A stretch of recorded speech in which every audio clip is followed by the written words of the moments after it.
won't be defunding. There won't be dismantling of our police.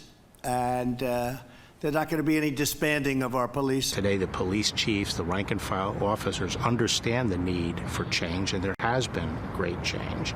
And I think defunding the police, holding the entire police structure responsible for the actions of certain officers is wrong. The Justice in Policing Act will remove barriers to prosecuting police misconduct and covering damages by addressing the quality immunity doctrine. Democrats will not let this go away, and we will not rest until we achieve real reforms.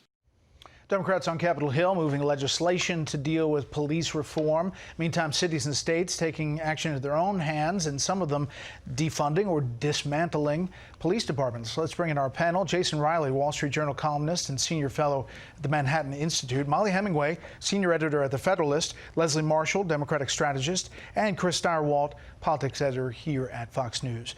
Jason, your thoughts on this defund, dismantle, whatever you want to call it, the effort and what it means, big picture. I think it's a lot of posturing, Brett, and it's unfortunate. I thought the Attorney General had it right. The problem here is not policing to the extent that we dismantle or defund police.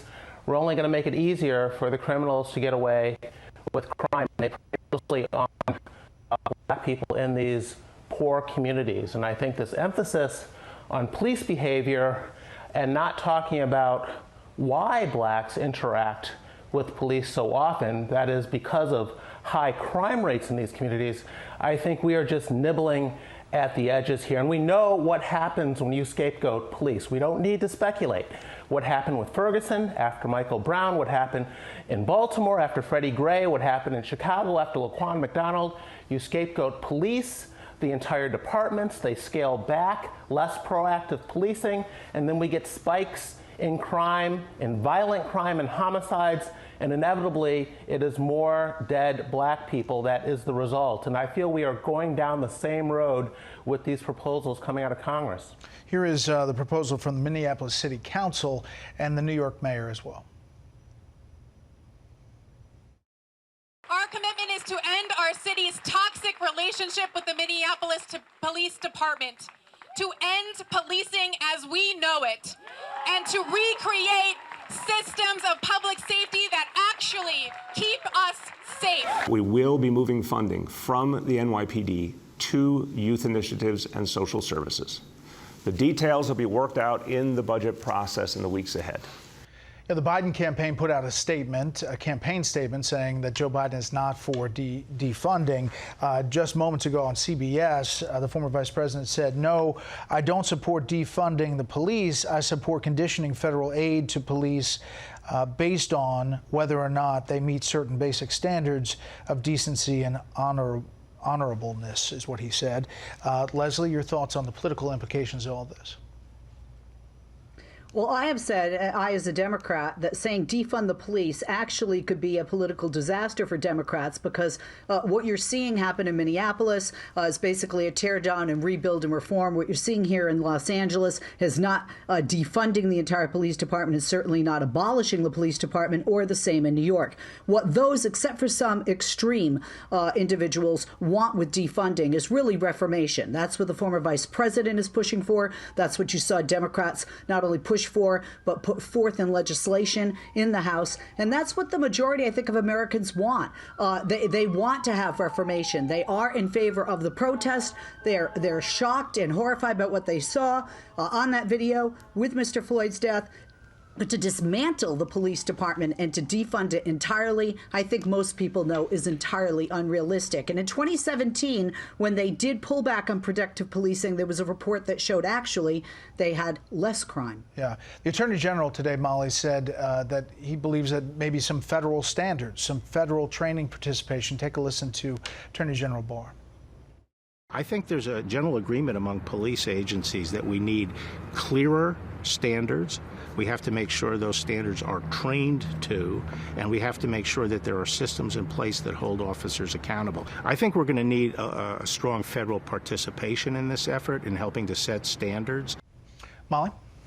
Well, we've seen a lot of hostility toward the police in the last week. And what's interesting is that the police tend to be one of the institutions that has the most credibility in the American, according to Americans. The police, the military are far more trusted than Congress, than the media. And so it seems that it might be wise for people who are looking to prevent bad situations from happening with the police. And remember, there are literally hundreds of millions of interactions each year between the police and civilians, and we are focused, rightly so, on a very small percentage of those that do not go properly, but the proper way to do it might be less grandstanding and more very specific things. I thought that what Attorney General Barr said about giving clearer guidance to police officers, knowing that they're going to be in these very difficult situations and having a clear understanding of what is prescribed and what is not, can be very helpful and can be more of a widespread community action as opposed to a point of anger and hostility. Chris, other things from that interview, the Attorney General said he's against chokeholds, one of the things in that House legislation.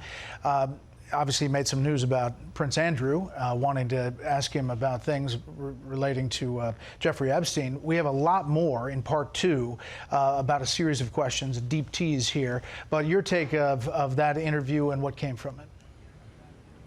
Well, I'm not surprised to hear Barr and Biden and Pelosi and everybody want to make this a federal issue. It's a juicy issue. It motivates people. It fires people up. But this is not a federal issue. I hate to break it to all these folks. This is the most local of issues. And what might work in one community is not going to work in another. Obviously, if Democrats nationally get tacked with defunding the police, that is suicide. That is an absolute crazy cake situation. No one wants to be the party of defunding the police department. But when you hear Barr, you hear Biden, you hear Pelosi, you hear one thing coming through: let the federal government be more involved in people's lives and let the federal government be more involved in running police departments.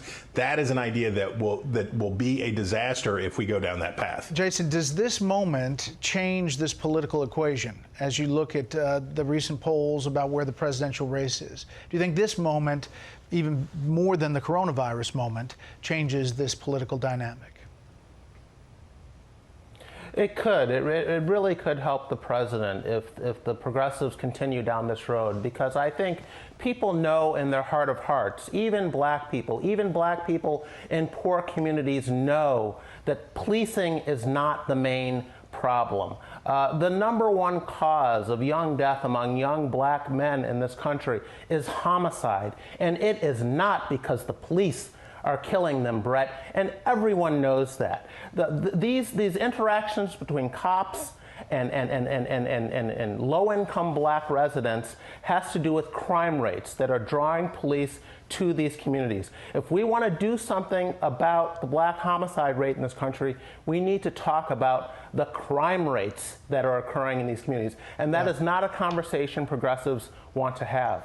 Well, this is a conversation we will continue to have. Panel, thank you very much.